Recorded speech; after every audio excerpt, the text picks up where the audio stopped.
Hello, everyone, and welcome to another episode of Gmail training. I'm hoping I can show you some things that are new and exciting here, but also help you to be able to use this Gmail tool to the best of its abilities and help you become more efficient at using it too. Today I wanted to cover a couple of things.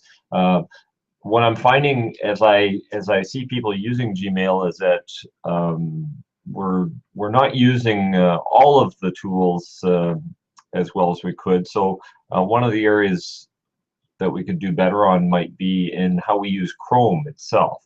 Chrome is the preferred browser for accessing the Gmail system and the Google Apps products, and gives you the best advantage. Lets you it brings a lot of extra features along because you're using Chrome. So one of the things I wanted to cover today was just some basic Chrome tips and how we can use Chrome and hopefully be better at using Gmail as a result. As well, I'll cover some tips and tricks on using Gmail. I'll do some of the more basic stuff as well. Try not to get too advanced on the Gmail usage, and then if we have time, we'll cover off some of the other features that Google Apps brings to the table for us too. But primarily today is just Chrome and Gmail. So let me get started. I'm going to bring in my screen share here. So 1 second, please. And see if I've got.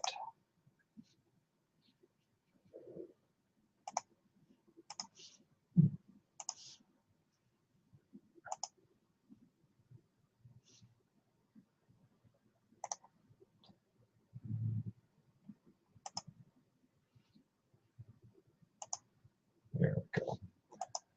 All right. Okay, folks, so this is my Chrome setup here. And as you can see, it's typical likely. It probably doesn't look too far different from yours. I have a couple of little plugins here that I find helpful, but for the most part, this would be the way Chrome starts up when it first begins. One thing, the first thing I'd like to have everyone kind of take a look at on your own browsers at some point is if you go up here to the hamburger thing here, but the 3 lines, horizontal lines, there should be an option in here to sign in. What that gives you is it brings all your bookmarks, your history, all the settings that you're using in your work Chrome, let's say.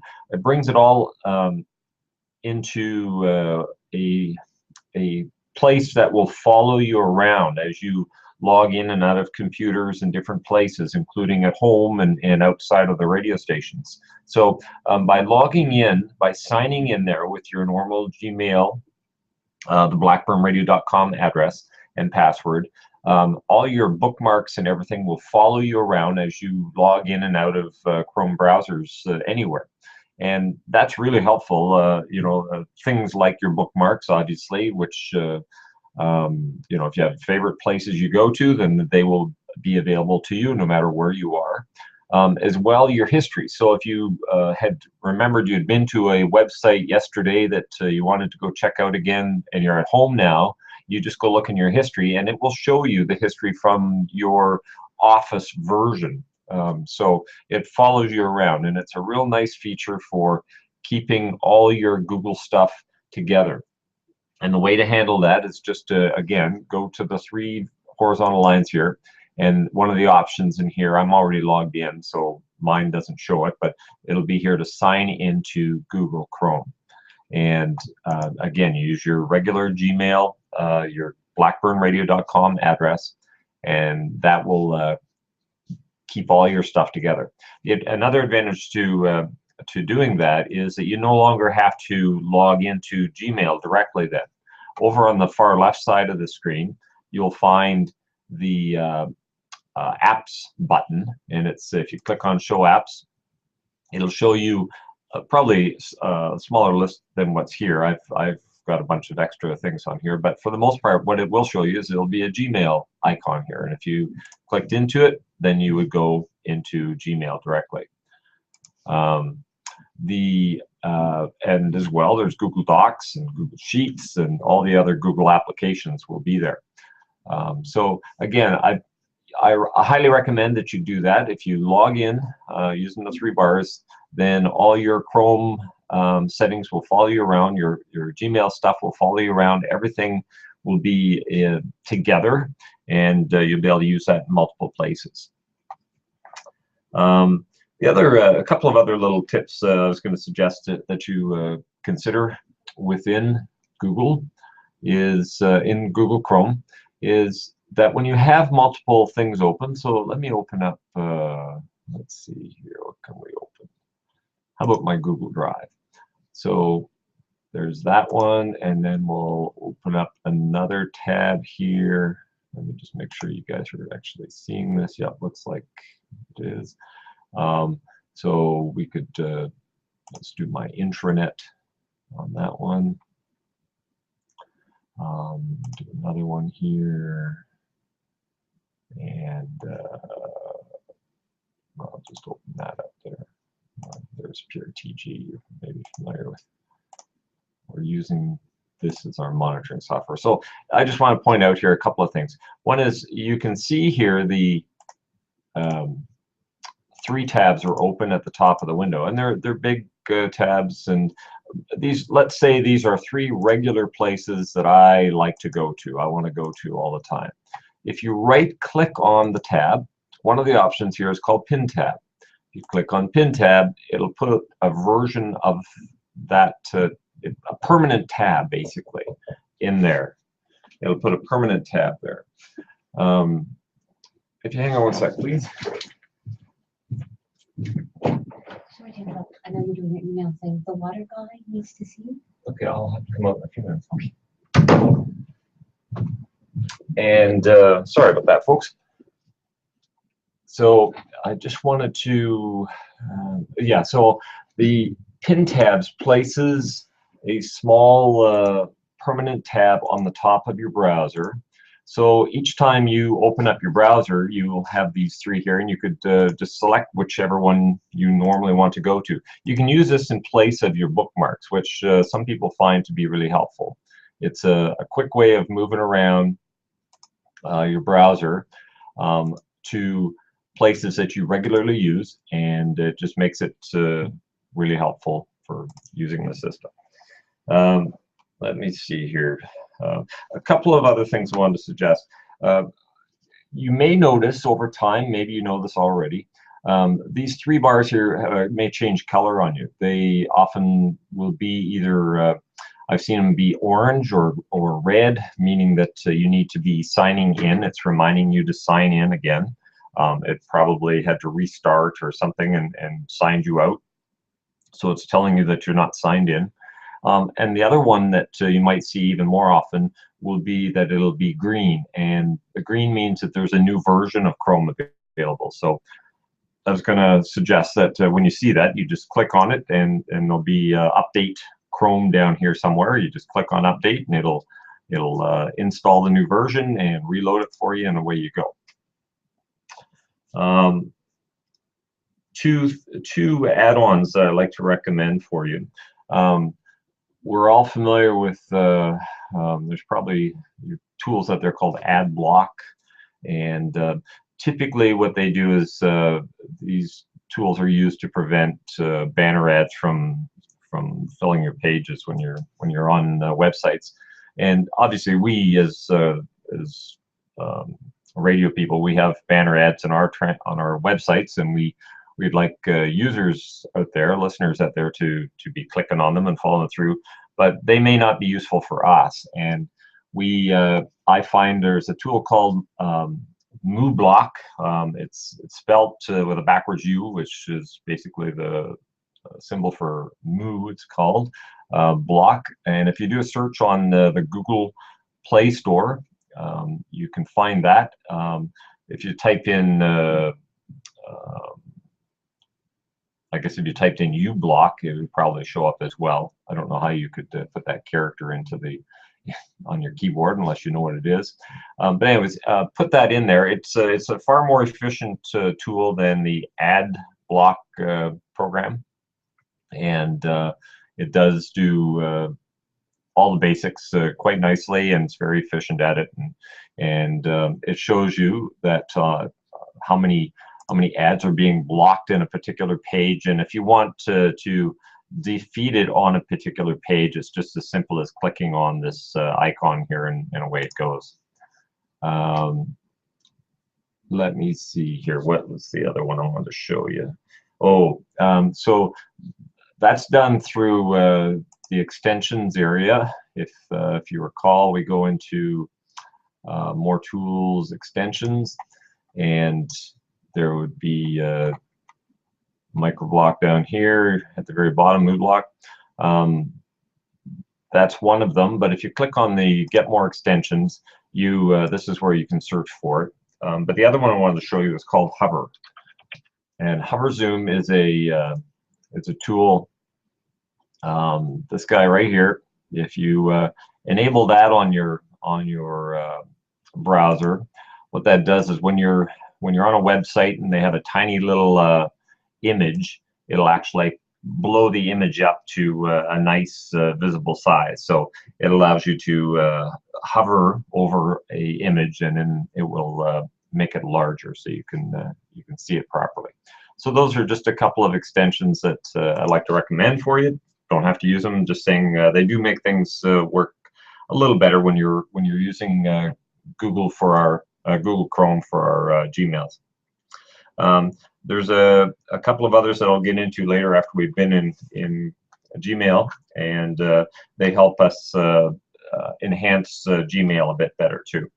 So why don't we go there? What I want to do at this point, I'm just going to start up another browser,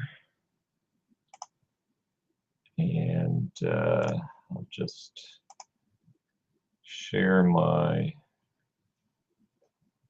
How do I stop that again? There it is.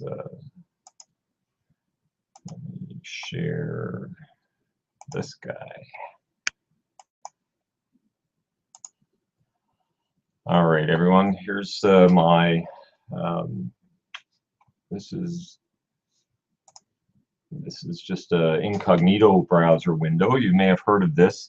It's a way of having Google not save your website history as you're browsing. So let's say you're on a public machine somewhere and you don't want your history to be saved in the local cache that's saved on the hard drive of the computer. You know, if you're in a web cafe or something using a public computer, this is a good way to hide that information or prevent it from being saved. So the reason I'm using this though is because I want to log in as a different user here, and that's a great tool, great way to do that. If I go to Gmail, it will allow me to log in, and again, you'll see this this kind of a login screen. Google's now using this on all their interfaces, so it should be a familiar one for you. And here I'm just going to log in as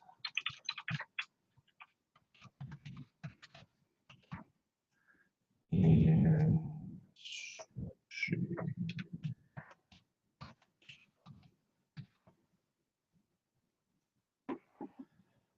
okay. So this is one of our local devices accounts. I'm going to use it to test or to demonstrate today. And what I wanted to show you were a couple of settings and tips here on how to use Gmail. You're familiar with the interface, obviously, because you've all been using it for many months now. The gear window up, or gear button up here, is for the settings. So let's go into that first of all. One thing you might want to change when you're in here, let me see if I can find something with some content. If there's this thing called display density, and if you click on that, it changes the spacing between all the characters on the screen. And depending on the size of your monitor, you might want to change that setting. Big monitors leave a lot of white space, and maybe you want to just really reduce that a little bit.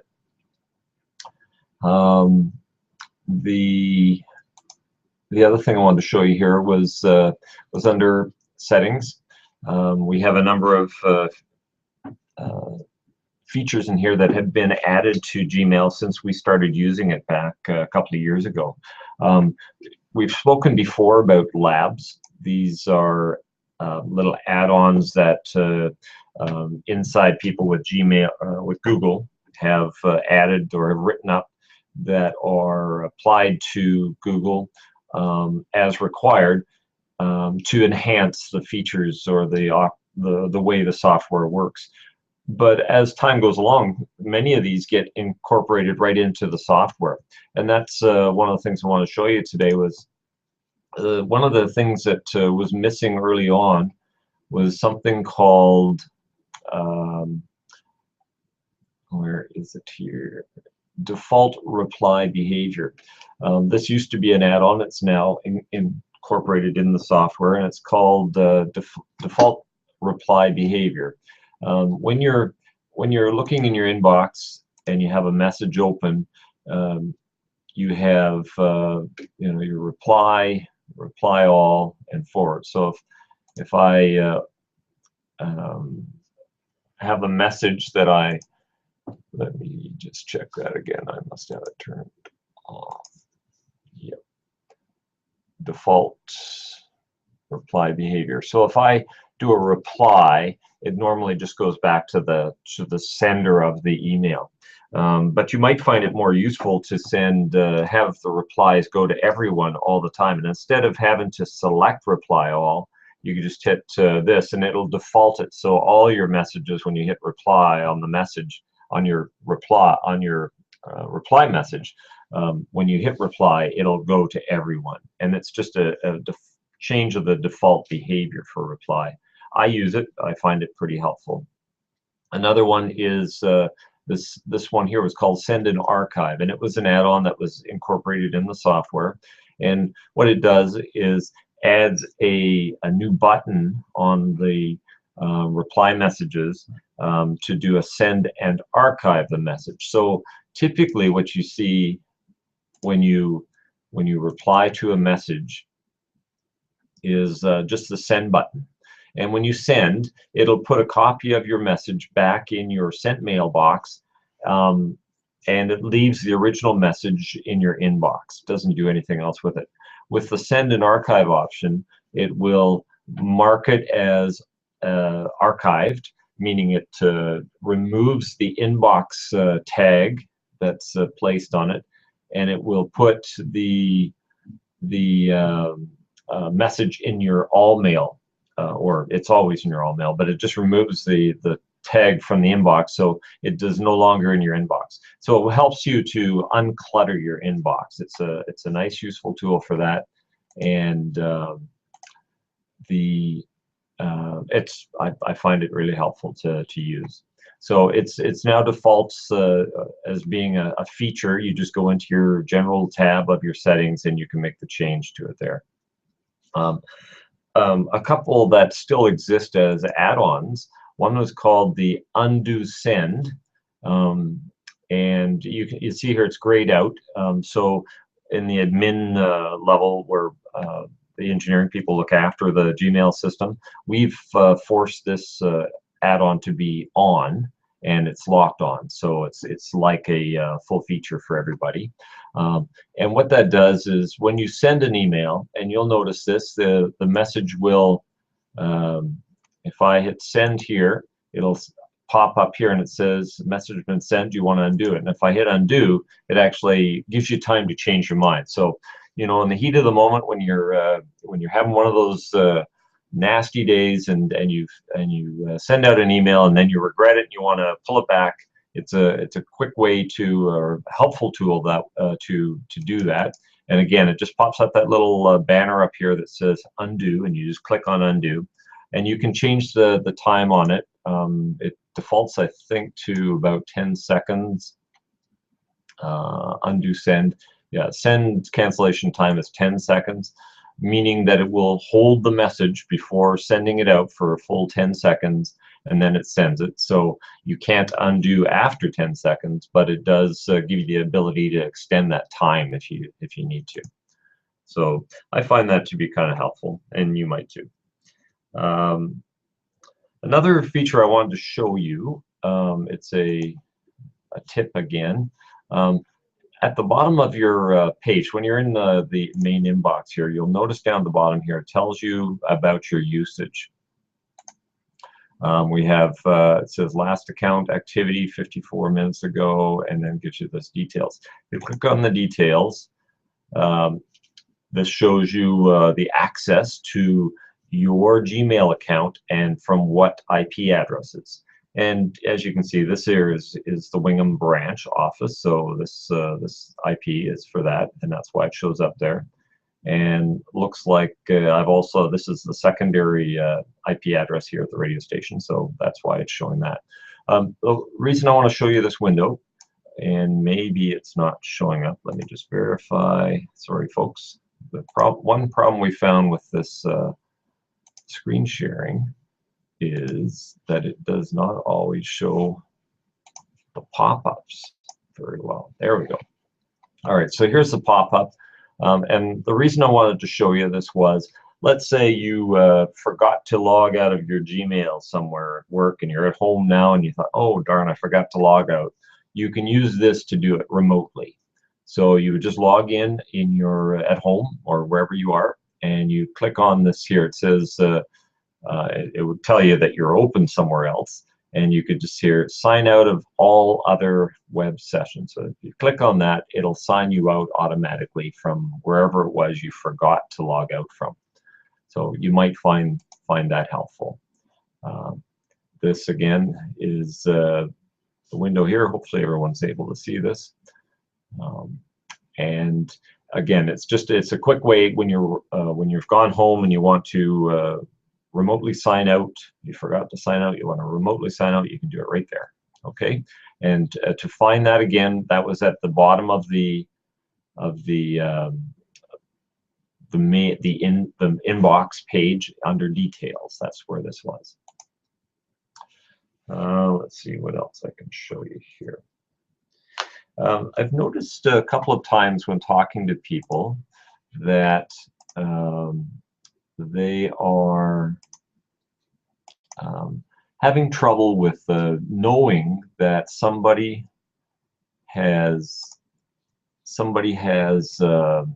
received an email from them. So I often get requests for looking at our logging system, the Gmail logs, to find out, did that person actually receive it?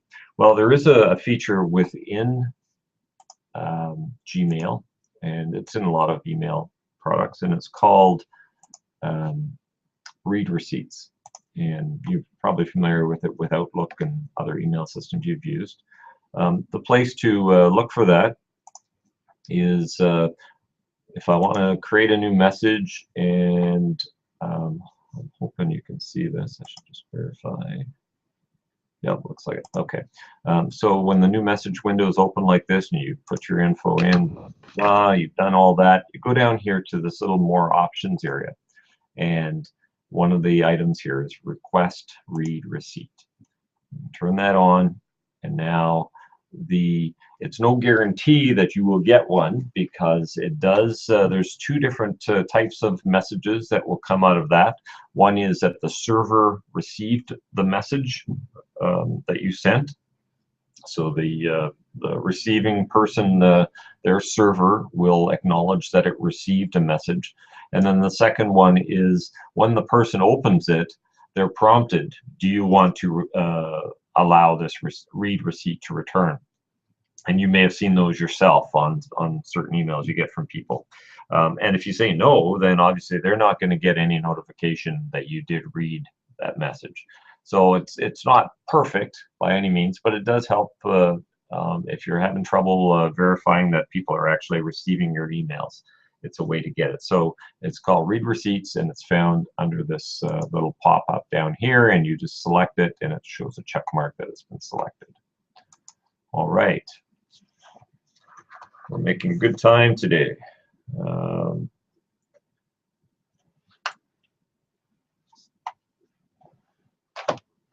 There is some quick keyboard features. This is a web interface, obviously, and we're used to using the mouse for clicking around, but you can also use the keyboard for a number of things. You can use the up-down arrows to go down through the different emails.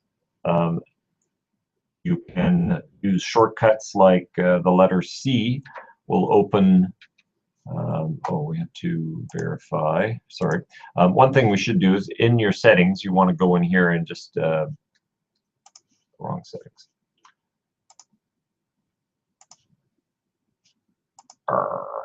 Sorry, folks. I went to the wrong place. Go back here. Oh, sorry. Under settings here, go to settings, and we want to keyboard shortcuts.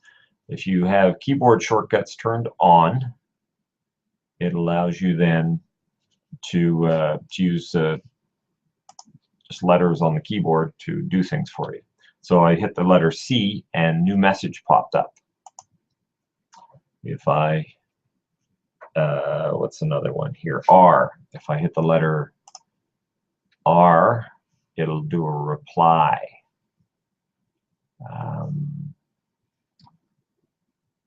And can you see this? Am I even looking in the right place here? Oh, yes. Sorry, folks, I'm getting myself lost in all my screens that I've got going. Let me try this again. Settings.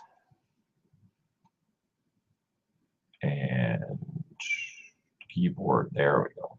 Shortcuts on. Save settings. Go back here. All right, so now if I do C, there we go. I'm sorry about that. Okay, so now a new message will pop open on the letter C. And if I have a message open that I'm reading, and if I hit the letter R, it does a reply. There's a number of them, and the best way to figure out what's what is use your Shift key and the question mark. Oh, we get out of that, don't I? There we go. Shift and question mark, and it will pop up a window. You may not be able to see this again. Oh, look at that. It's there. Good. So this gray box has a menu of different shortcuts in it, and study it to your heart's content if you like, but there may be a few in here that you might just want to know about, and it's just a helpful tool for being quicker and more efficient using Gmail. Another thing you may want to know about with Gmail generally, Google, the addressing that Google uses is very open-minded, I guess, is the best way to put it.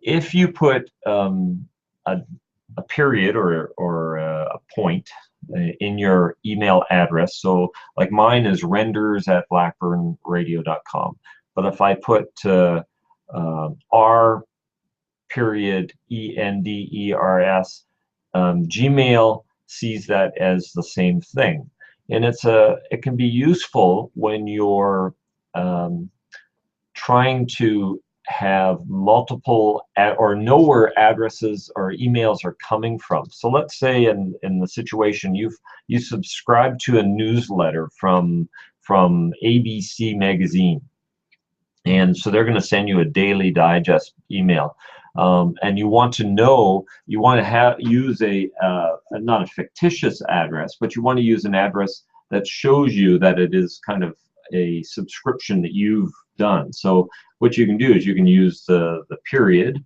as part of your address, and it will accept it as a valid email, and it will forward it into you just like it was sent to your regular renders at blackburnradio.com. Another way of doing it is you can take your name, so renders, and then put a plus sign and then another word in there. So let's say ABC Magazine, so you could do renders plus ABC at blackburnradio.com, and Google will accept that as a valid email for you. And so again, it's just another way to use your email addresses and be a little more efficient in knowing where where that's being done. And it's not really an anonymous way of doing it, but it is a bit of an alias. It's a way to add an email address without having the admin people from having to go in and make new addresses for you. I mentioned before that with some of the Google Chrome add-ons, there's a couple that are also helpful for email. So one of them I just picked up on a few days ago when Dwayne Duck, our GM, was asking about sending out an email delayed. So he wanted it to go out at a certain time of the day. And he had mentioned that he had used something called Boomerang, but it's been repurposed or renamed, and it's now called Banana Tag. And this is a pretty useful little add-on for Chrome. It works with Gmail, and it's a third-party service that basically holds the email you're sending in the Banana Tag server until that particular time, and then sends it out, and it looks like it was sent by you at that particular time of day. So you might find that helpful for certain clients. If you're working with people, you want to do a newsletter and you want it to go out at 6 a.m. Well, obviously you don't want to wake up at 6 a.m., so you just use Banana Tag to do it for you. Another thing it does for you is it will give you a better method for doing read receipts. Like I mentioned before, read receipts are kind of dependent on the receiving user from saying okay at some point. Banana Tag has a way of doing a hidden image in your sent email. They just kind of hide a little transparent dot, literally, in the email as it goes out. And that dot is used then when the person actually reads the email. That little graphic is downloaded from the Banana Tag website, and that's how they determined that it was actually read at that particular point in time. So it's a really excuse me, a really helpful way of truly verifying that somebody has read your email and when they read it. It's it's a good tool. For high usage, it does get costly. So low usage, it's good. It's free up to 5 messages a day, I think it is. So obviously you wouldn't want to use this for everything, but there may be certain people that you regularly email to, or you like a problem client or user out there, a person out there that you want to just follow up on. So you might find it useful. It's called Banana Tag. And again, you add it in through the Google Chrome interface. So you would go in through extensions to that Play Store, and then you would download. It's called Banana Tag. And then the other feature I was going to show you that's really kind of useful is there is a limit of 25 megabytes for file attachments within Gmail. That can be a problem, especially in our business, because often we're sending audio files that are much bigger than 25 megs.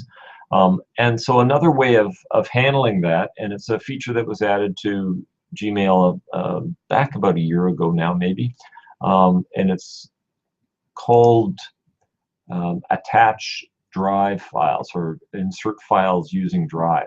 So what you would do is you would upload that file to Google Drive like you might otherwise do. You would save it on Google Drive, and then you attach it to your email from Google Drive. And Google Drive is like a web-based file storage. So all you're doing when you attach it in as a drive attachment in Gmail is you're creating a link and the permissions to view that link for that file. So the file itself never leaves Google Drive. It stays there until the person at the other end, the receiving end, actually downloads it to their computer. So you might find that useful for doing large file transfers. We use that internally, obviously. Google Drive is used internally for a lot of file sharing between users in Blackburn, and this is also another way to do this, and can be done with with the public as well. So there's you just make the share permissions for that particular file open to the world, and then you can share the link through the email. So it's, again, what you're doing is you create a new message, and then you would use this insert files using Drive to so-called attach the file to the email. And you may find that helpful. I'm just going to take a quick look here to see if I had missed anything in my notes of things I was planning to do for you today.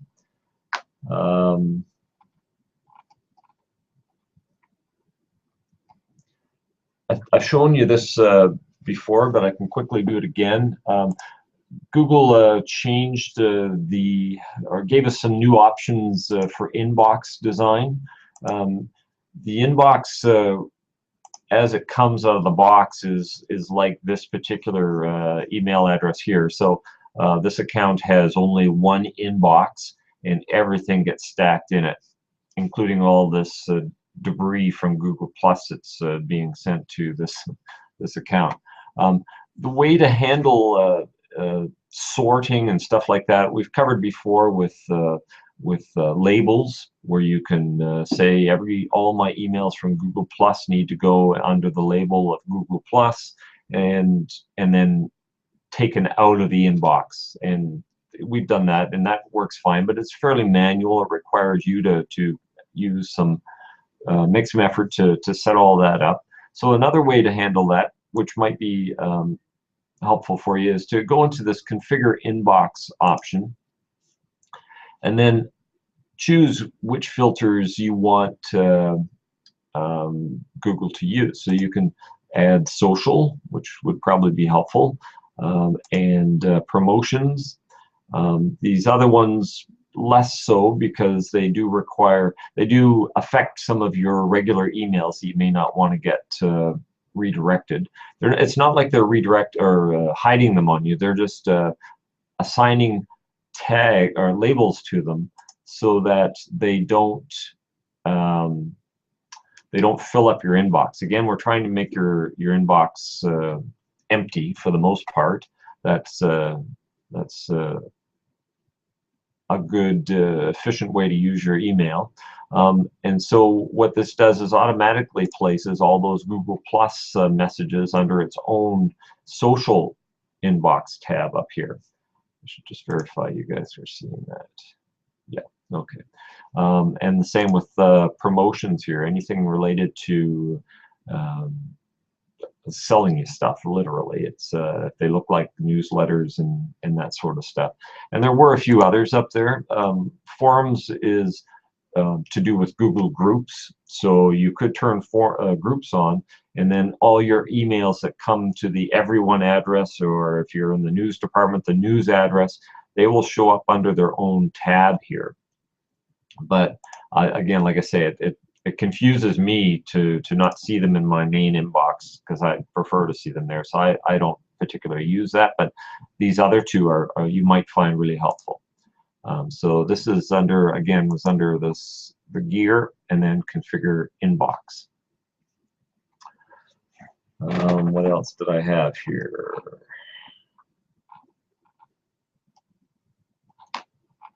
Oh yes, okay. One thing I found useful, I use Google Chat a fair bit, and I found that to be a regular thing, and I also use labels a lot. So I'll show you mine just to show you how. So my labels go out all the way down the page and then some, like they just keep going. So the typical setup for Google Chat is that it is down here on this lower left side of the screen, and because my labels are all the way down there, they do have another add-on that will move Google Chat over onto the right hand side of the screen like this, and you can see I've got a lot of people in here that I talk to all the time, so this works, I find, really helpful. And it's, again, is found under the settings area and labs, and it's called Right Chat. Somewhere here, let me just chat. The right side chat, that's the one right here. So if you enable the right side chat, it will move your chat window over onto this side of your screen, of your Gmail screen, and it helps a lot, especially when you have a lot of labels going. So you might find that to be useful. All right, and I'm kind of running out of things to cover here today. I can remind you about something that we've been using for about a year now, and it's a product called Flash Panel. It's been just relaunched again as another product. Let me just find it here. There we go. Okay, and it's a way to manage your user profile. So this is the 9 dots up here is a quick access to get into the Google Apps area. But if you click on More down at the bottom, there's this one now called Better Cloud. It used to be called Flash Panel. And you can use Better Cloud as a way to manage your Blackburn Radio info that the system has about you. So you can change your department you work in, your phone numbers, a whole lot of information in there. So it's pretty straightforward. You just click on this Better Cloud button down here that's found under the More area. And once you do that, I'm not sure if it'll show us. Let me just see if you can see that. No, it did not follow. So I've covered this one before, but I just wanted to remind you it exists, and feel free to use that. Oh yes, okay. And one last thing I want to cover before I call it quits on you today is in your main Gmail window. I'll just get to the right page online. Okay. Your upper right hand side is your profile button. So you may have an icon, you may not, or you may have an image up here, or you may not, depending on whether you've got a Google Plus photo in place. But if you click on this, you'll see here you can go in and you can view your Google Plus profile, and you can go in and you can do some editing in there. You can change your photo if you wanted to, that sort of thing. The thing I wanted to show you today, though, was if you have a personal Gmail account that you don't want to always have to be logging in and out of logging out of Blackburn's email, logging into Gmail, into your personal Gmail, that sort of thing, you can add it right here, and I'll show you how that's done. If I click on that, it opens up a new tab again, which you may not be able to see. Oh, look at that, it did. Okay, so we have, if I do devices, London, blackburnradio.com.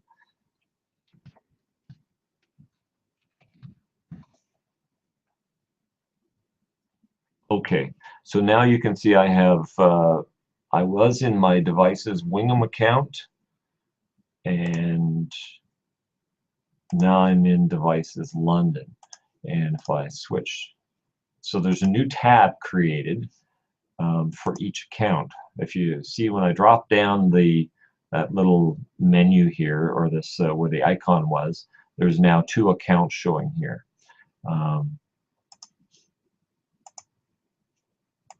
And there would be here if I refresh the screen, I think. There it is. Yeah, so now I have 2 accounts showing. Yeah, you can see that. Good. Okay, so I have 2 accounts showing here, and I can switch back and forth between them just by clicking that. And now I've got a new tab for each account.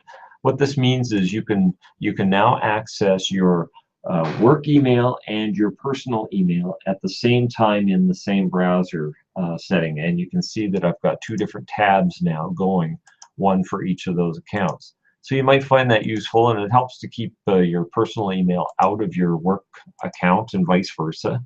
And it does get attached to your Chrome login. So again, you have to be logged into Chrome in order for this to work. But just log in on Chrome as your blackburnradio.com email address, and then add accounts for any of the personal accounts you want to have follow you around. And again, they're not tied together; they're kept separate.